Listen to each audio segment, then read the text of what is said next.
Hey guys, welcome back to the channel once again. Kenroy here. Now today I've got another DIY project. Now in actual fact I started this one at the beginning of the year, but for some reason I had a bit of an issue with my technical support and I wasn't able to actually get this recorded. So at the time of recording this we were in around April of 2024, but I was determined to try and get you guys this video, and so here we are, and today we'll be doing an office makeover on a budget. Yes, this is the smallest bedroom in our house where Sophia normally works from. Now there is nothing innately wrong with the office, but if you remember last year we actually had some water damage from our roof before getting it replaced, and these walls can also do with a bit of TLC. Now we've got this wall in our room which is a bit greeny blue, and we wanted to just get it absolutely uniform in white, and so I've started the task of actually doing this makeover on a budget of just £100. Now that is nothing in today's money guys, but the good news about DIY projects is that you could actually get so much done for very little if you know what you're doing.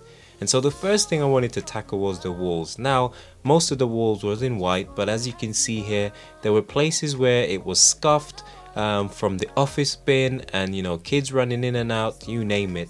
But the biggest challenge was actually trying to cover this bluey green wall which we painted some years ago, and now we wanted to put it in white, which would obviously brighten the room up, make it more uniform.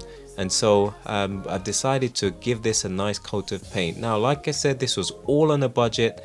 I think I spent around £15 on this tub of white paint, which is a pretty standard stuff, nothing expensive. I guess I was going for quantity here guys, where I could actually get more bang for my buck. And so after giving it a sort of traditional cut around the edges, I then got my roller out and started to roll this wall. Now at first it seems as if we're going to need around 6 or 7 coats to get this covered, but I'm pleased to say after just 3 coats we're pretty happy with the opacity of the actual wall, so there's no more blue coming through, and yeah, we're very happy. But before then we had to give it its first undercoat. I actually filled up a few holes which had some nails in there for hanging picture frames, because we're planning on putting a bookshelf against this wall guys. So the first thing we had to do was to actually get it covered with this white paint. Now you don't actually have to buy really expensive paint, I've found. You just want to get a decent quality paint, and that way if you buy it a bit cheaper you can actually save a good few quid, because if you were to buy Dulux for example for this wall, it would set you back at least 30 quid for the same quantity. And so I definitely recommend going for something like a Johnson's or maybe even a store brand. And if you can look at the wall here, it's looking pretty good if you ask me. Now like I mentioned, this was the biggest pet peeve for me, which was this water stain damage in the corner of our office. Now unfortunately we had some leak last year before getting the roof replaced, and I didn't want to fix this until I was sure there was no more water coming in. So come the spring it was time for me to get stuck in. Now I'm using this stain block guys, which simply allows me to put an undercoat on the wall, and this will stop the stain from actually bleeding through the top layer of paint. Now this is something a lot of people tend to just paint over watermarks, but you find that once the paint dries the watermarks are still there, and so I definitely recommend using a stain blocker. Now make sure that your windows are open, shake well, and just have at it. You can give this a couple of coats to make sure you seal and cover up this as much as possible. Now if you look here, the stain blocker can actually act as a bit of a paint in the fact that it can cover the stains completely. However, I will definitely be giving this coat of paint as well for good measure to make sure that these stains are a thing of the past. Now once I've sprayed this on, it's an aerosol, so you want to make sure the room is well ventilated, but once it's covered and sealed, then it's time for us to get our paint out again and start painting. And it's a pretty straightforward once you got the whole room in white. Our ceilings are in white, the walls are in white, and so there's no need for me to actually get any tape out, any masking tape. I simply just apply the paint liberally guys, to my heart's content, making sure not to make a complete mess. Once it's dried I gave it another couple coats for good measure, and I was pretty happy with the finished product guys. The wall is looking nice, as if we never had any water coming in from the roof before.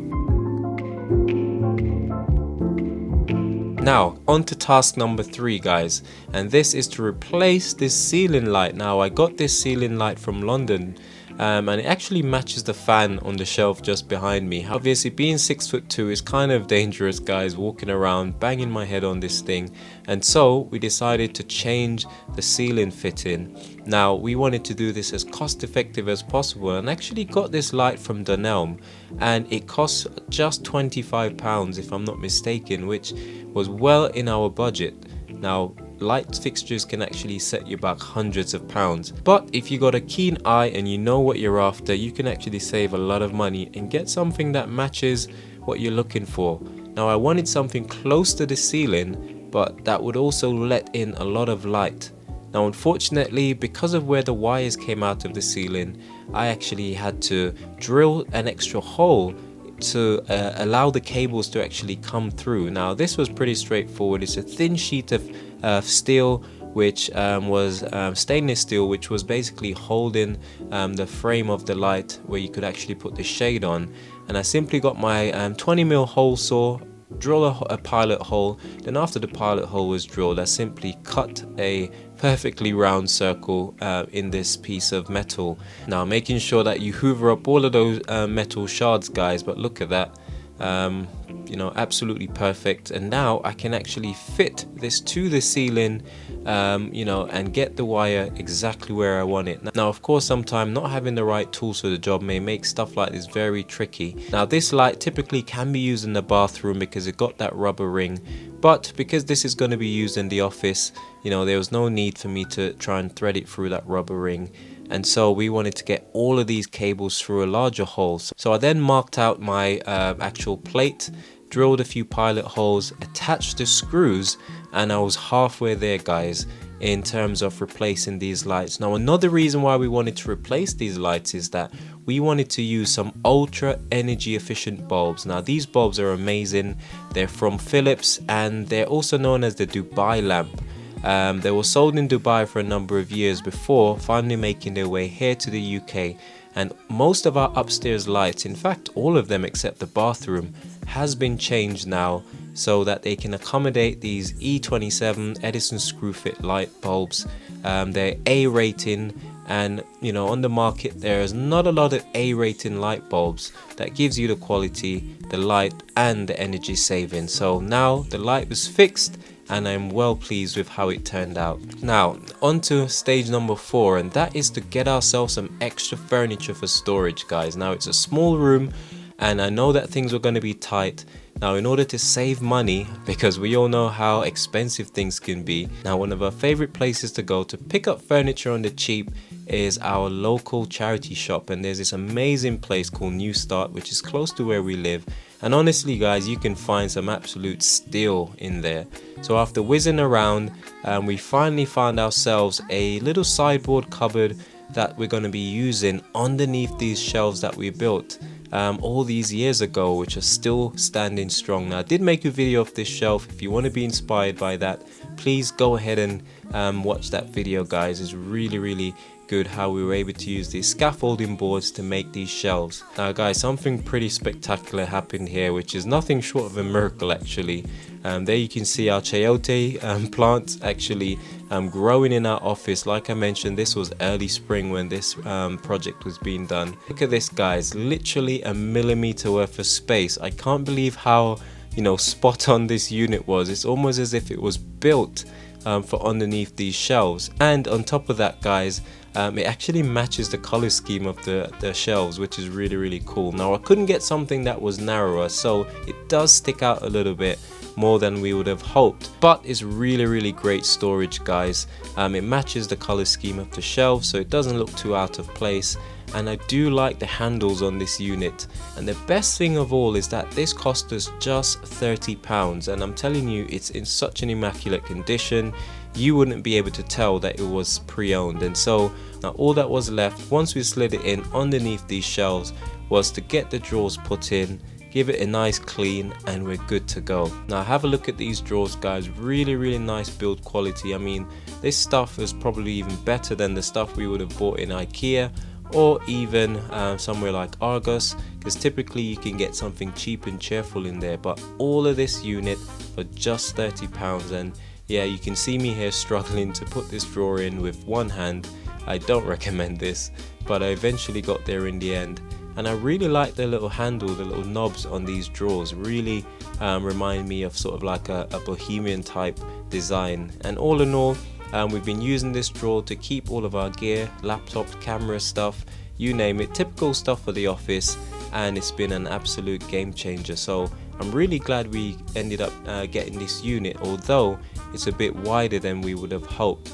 Now this basically meant that we would have to rearrange the office slightly because we also have our sit and stand desk in the room, which takes up a lot of space. And so I came up with a brilliant idea of actually chopping our sit stand desk in half widthwise so that we could have enough space for the office chair along with the desk. But so far so good, guys. We're really loving the way in which this is looking. The next thing we had to do, guys, was to get a bookshelf. Now you remember that wall that was in blue? We've actually painted that, it's all dried now, and it's time for us to get our bookshelf in. Again, we went to our favorite place, and which is that local secondhand store, and we actually got ourselves a really nice bookshelf. The perfect height and size, not too big and taking up too much space. Here you can see that I've moved it into place. There's enough space for us to open and shut the door. There's a cupboard storage on one side and also the door to come into the office on the other, and so the bookshelf fits perfectly in the middle, and this will give us a much needed space to put all of our books, the kids, all their artwork and so on. And so we're really happy with this. And the best thing about this bookshelf is that the color scheme matches nicely, because it's again that kind of wooden feature to match this room in particular. And the best thing of all, it cost us just £15, guys, and honestly this thing looks brand new. The stuff that people throw away sometime is just absolutely amazing.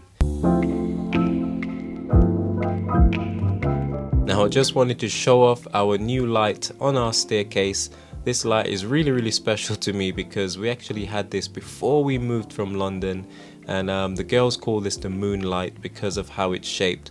So we've hung this above our stairs and it's absolutely beautiful to look at it.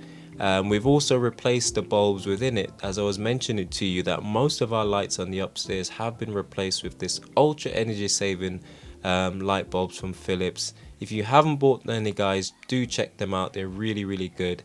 And yeah, you too can perhaps have your very own moonlight. I absolutely can't get enough of this beautiful light.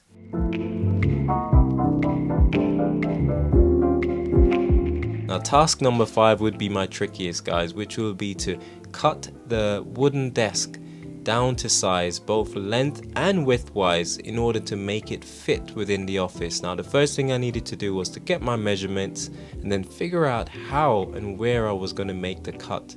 Of course, the top of the desk is from IKEA, along with the legs which move up and down, which is really good, especially when Sophia is working from the office.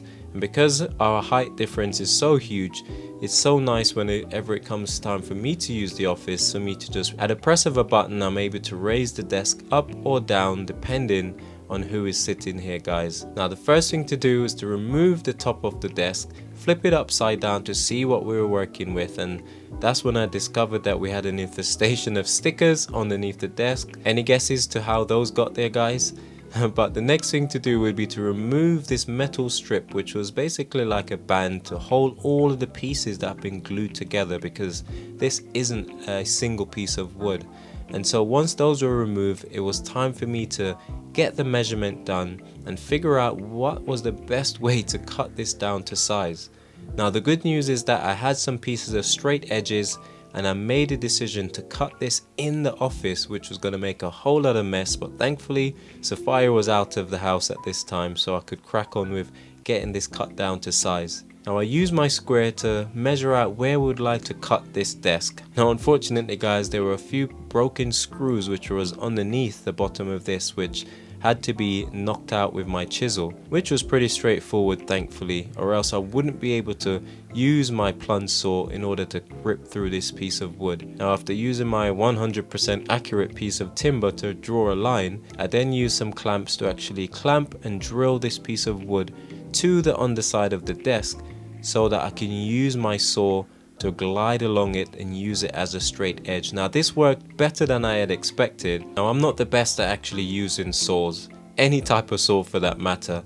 I guess we all got our individual skills, guys, but I was able to give this a nice clean cut by using my square as a guide, as well as this piece of timber like I mentioned, and I simply cut from one side all the way to the other. Now I definitely wouldn't be able to have cut this so straight, guys, using a normal hand saw, so the circular saw was the best thing for the job. Now I had my hoover to hoover up some of this sawdust, but I decided to focus more on actually getting the piece of wood cut in a nice straight line, and I would worry about hoovering up all of the sawdust later.